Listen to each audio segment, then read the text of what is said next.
Welcome to the People Solve Problems podcast. I have a special guest with me. My name is Jamie Flinchbaugh, and today we have Renee Kaspar. Renee, how you doing? Hi, Jamie. Thanks for having me. Excited to be here. Yep, really glad to have you here. We go a ways back, but little introduction for everybody else. Renee is the author and workplace strategist of Renee Kaspar Labs. Um, 30-year HR veteran, author of forthcoming book HR Confidential, exploring how to lead and live through the great transition while the ground is shifting beneath us. Your focus has been on reclaiming personal agency, practicing stewardship as we navigate the unknown, and architect what comes next together. So, lots of uncertainty in the world at a organizational level, geopolitical level, and an individual level. Uh, so, so let's just start with the Great Transition. What does that mean to you? What should it mean to everybody else? So, the great transition to me means like a moment in time where it's a systems transition. Everything that we know, everything that we engage in is about to shift. And it's interesting because I'll be on calls right now with other HR leaders and professionals. And when we talk about one part of our system changing as a result of AI, we realize it's everything that's changing. So, as we change work, we have to change education as well. So when I think about the great transition, it is that nothing that we know today will look the same in 10 years, or there may be fragments of it, but everything that we are used to and accustomed is going to change. And it's funny. I've been likening it, and then I step back off the ledge to this. I've been likening it to raising a child in some ways, as everything is new. As a new parent, people can potentially relate to this. Is as a new parent, you get this baby, you bring them home, and you're terrified, and you don't know what to do with it, and then you figure out what to do with that child, and then they grow into something you know what to do, and then it changes again, and it changes at such a rapid pace that you're barely able to keep up with. The only thing that's different about that kind of transition for a new parent or a person raising a child is that there's a roadmap. We're now going through a great transition where we have to figure this all out on our own. And there's so many competing forces at the same time, as you shared, geopolitical issues. We've got wealth division and that great divide. We've got wars going on. There's so many things simultaneous, and of course the technology. So it's a lot happening, and that's what I think of the Great Transition. That we're all living through one moment in time where the world is changing under our feet, and simultaneously nobody can be shielded. It Yeah, doesn't matter what age you are. yeah. Yeah, and that's I think the fact that we can't be shielded means that we have to at least pay attention. Um, and in a systems transition, as you mentioned, a lot of things can change at once. So you can take a wide aperture, you can take a narrow aperture, but in a system, do you start to pay attention to the whole picture? Do you pay attention to the points of leverage? Do you pay attention to the connections? What's the most useful things to sort of pay attention to when everything's changing? My goodness, that is such an incredible question. What I've done in the past, again, I've done change management during the digital transformation multiple times. And in fact, you and I worked together on some of that. And for me, it was like having an end state that we were trying to move to, and then you pay attention to all the levers that need to move. I think here, I think you have to find an anchor, and from that anchor, then look at all the pieces that are connected to it. And so I think right now the one anchor when I think about the workplace, which is my specialty, is the anchor is every role is going to be different. Every person will be doing different work. So what is that? What does that anchor mean in a system? Well, how do we pay them? How do they grow? How do we hire them? How are their benefits working? Do their benefits remain the same? How do we evaluate performance? I'm looking at that one system, but there are multiple systems around that. Like, how does the educational system feed into it? Does it feed into it? Is education meant for work as it once was? But you have to have an anchor. I think you have to look at what's that main piece, and then you realize what's changing around it. And then from there, the way that I would approach it in order of importance for the anchor to move as freely as it needs to get to that next level, that's what you start to move next. Like you've got to figure out how do you loosen the anchor for movement. Does that make sense? Yeah, absolutely. Um, so, in that spirit, as you mentioned, everything's changing and it's hard to be shielded from it. Even if you're not in the working world, right? You use Google search and you're getting AI answers, and clicking on websites now is less frequent than it used to be as a result. All the way to, you could have a text thread with friends and you're getting AI generated memes when you share funny jokes with each other. So even if you're completely disconnected, you're not shielded from all of this. All the way to a data center goes up in your neighborhood, even if you still use a flip phone. So in that sort of loss of agency, um, agency isn't binary, right? It's not fully off, it's not fully on. So what does that loss of agency feel like? And again, we're not going to fully on, fully off. What amount of agency or what does gaining agency feel like in those environments? Well, so it's really interesting because I think about everything in the context of work. It's funny, just recently I watched The Devil Wears Prada, and I couldn't help but see the work aspect of it rather than the Right. fashion. So my entire world just kind of circles around this one piece. So I'm probably going to talk about it from that space rather than agency at a broader level. And so, what I think loss of agency looks like and feels like in this moment in time is anxiety, fear, a sense of overwhelmed natures. It's uh, burnout. We know that burnout is at an all-time high at a level that we've never seen. Lack of trust is another area. Like so, when I think about lack of agency, it feels like I have no more control. I've lost control over my way of being. So what I do is sometimes is I go backwards to look at the current, to look at the future. And when we look at the IBM days, like the 1950s or 1960s, you graduated college, you got a job, you're going to be at IBM for 40 years. And I use IBM because it was a staple of that time, like if you got that job, right? And so you had this stability. You kind of knew what you could predict and where you would go, and any behavior you had would lead to one course or another, right? So that gives you agency because you kind of had some control. I think what's going on now with the emotions I just shared, fear, anxiety, burnout, all of that, that's coming from a lack of control. Will I have this job? What will my job look like? Will my children have jobs? What will my children's jobs look like? For our generation in particular, right? Like we're thinking that if you're a millennial, like how will I support my family? Like, so I think the loss of agency comes from the sense of not knowing, not trusting. And it's interesting. I spoke to somebody just before this, and I asked her, you are someone that I believe has tremendous agency, which is no matter what happens to me, I will navigate through it. And you put the anxiety to bed. Help me understand what that looks like. And she said, agency is learned. I didn't just have it. It's something, it's something that I figured out how to do because you have to quiet the fear that you like. And right now the fear that's running rampant through everyone is everyone's replaceable. And she said, and I heard that in my head growing up. And so basically what I did was is I learned how to look inside, understand my own value, know what I was worth, know what I could always sell if I left one place to another. And so I thought that was a really powerful statement in agency. It's letting go of the fear and looking inside and understanding your own inherent value, and then figuring out what can you do with that value to create the world that you need to support yourself and your family. Yeah. So And what I want to come back to that agency as learned in a second, but first that anxiety side, that fear side, as you work with organizations, are you seeing more variation or gradient of that fear across generational differences, or are you seeing more of it across different levels in the organization? There's a lot of belief, oh, well, Gen Z will come in AI native, but that's not really proving to be true. There might be more resistance in Gen Z than Gen X.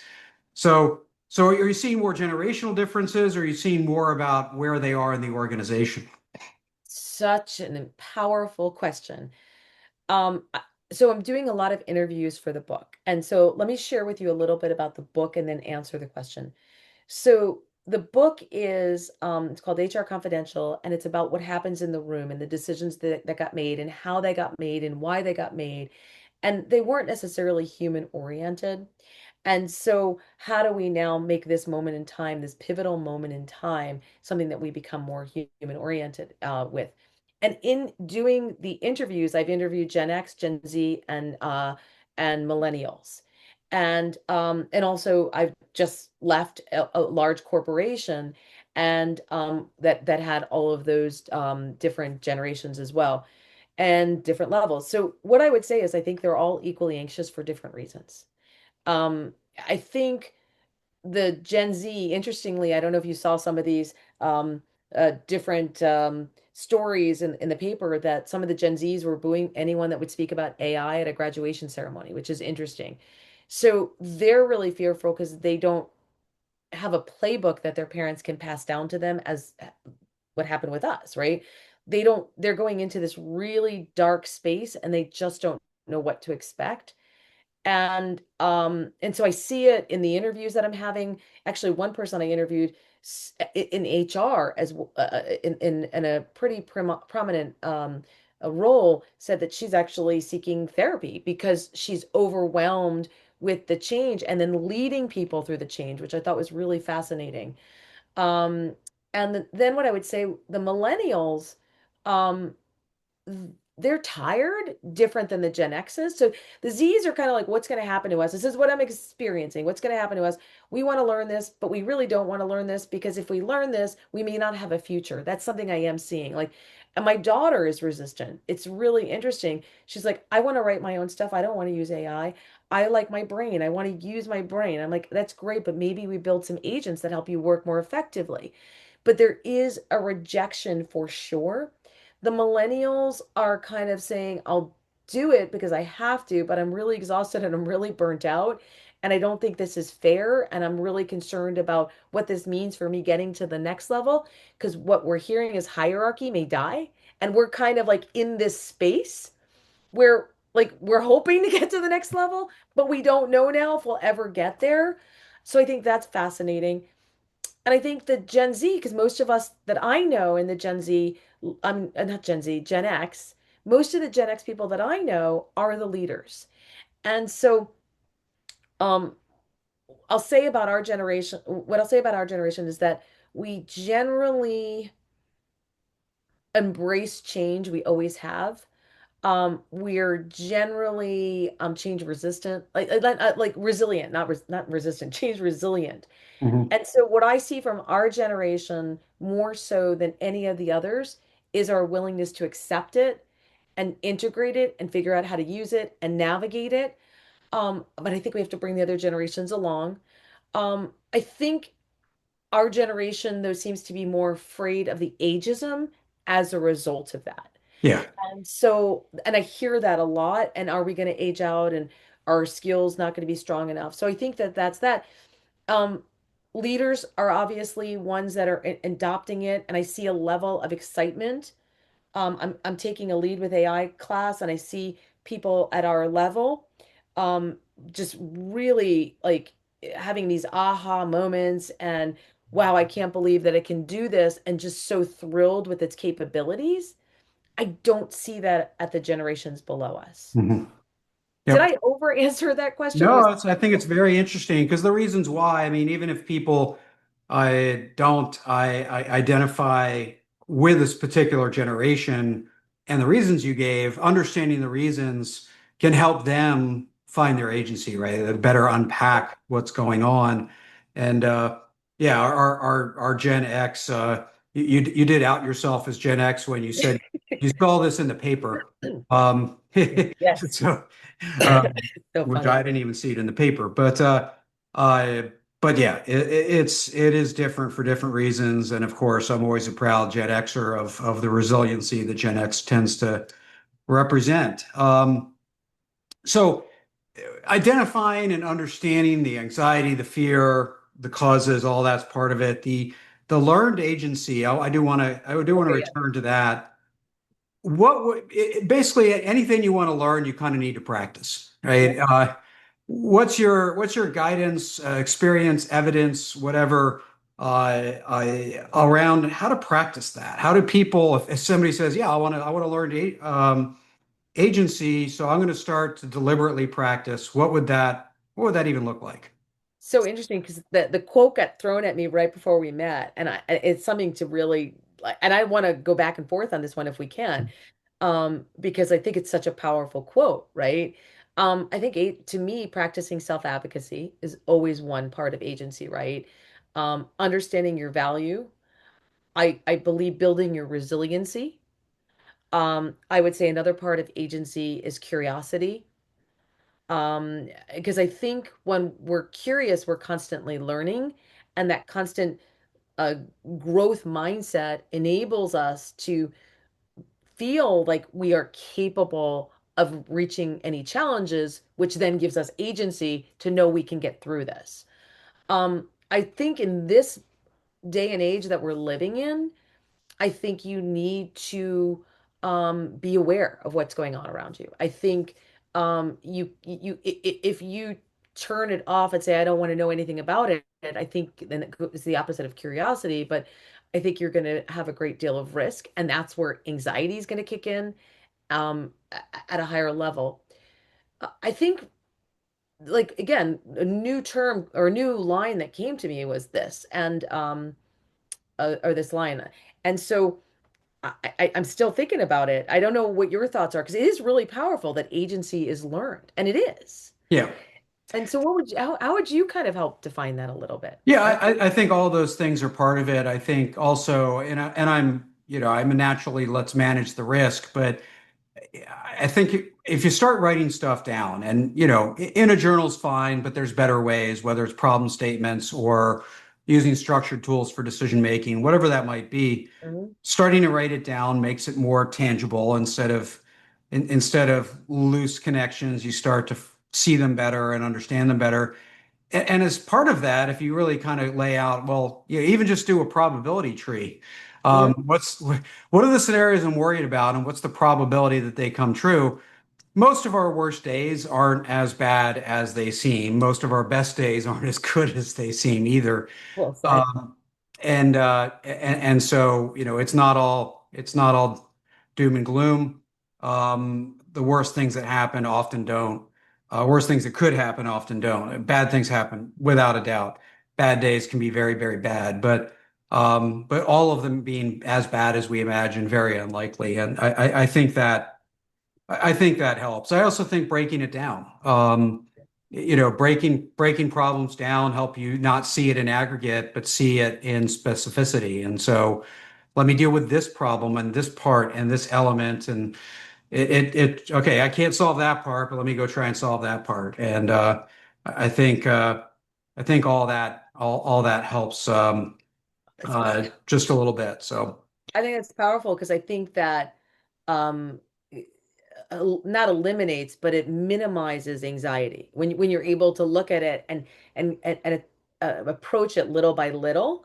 I think that that's incredibly powerful. The other thing that may sound hokey, but it's something that I heard Warren Buffett do, or it quickly was passing through on Instagram or one of the social media scrolls that I was doing, and it said something around every time you face something, what are the three positive things that can come from it?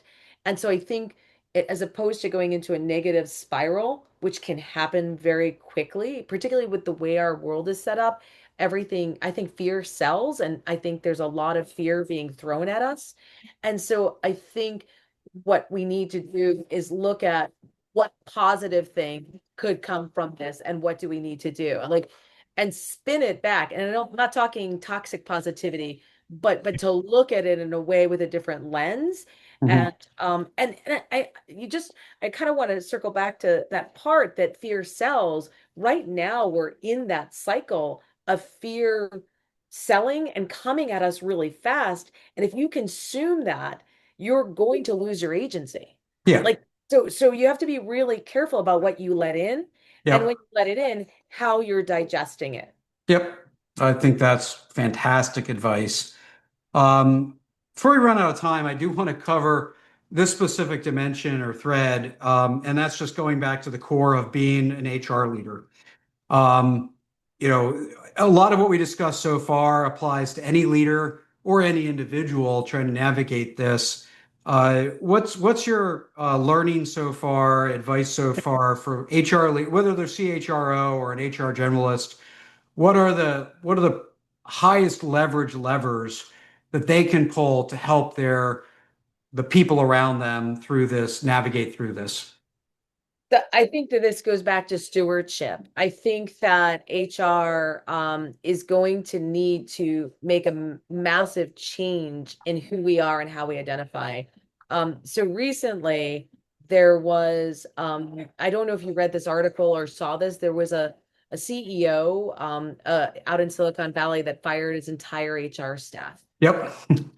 Now, what I found really fascinating, not only about him doing that, and I disagree, and like if I can go into a whole bunch of things on that, but what I found really fascinating about it was were the comments that were below several of the videos or the analysis around it, around how hated this profession is. Like it was really, really interesting.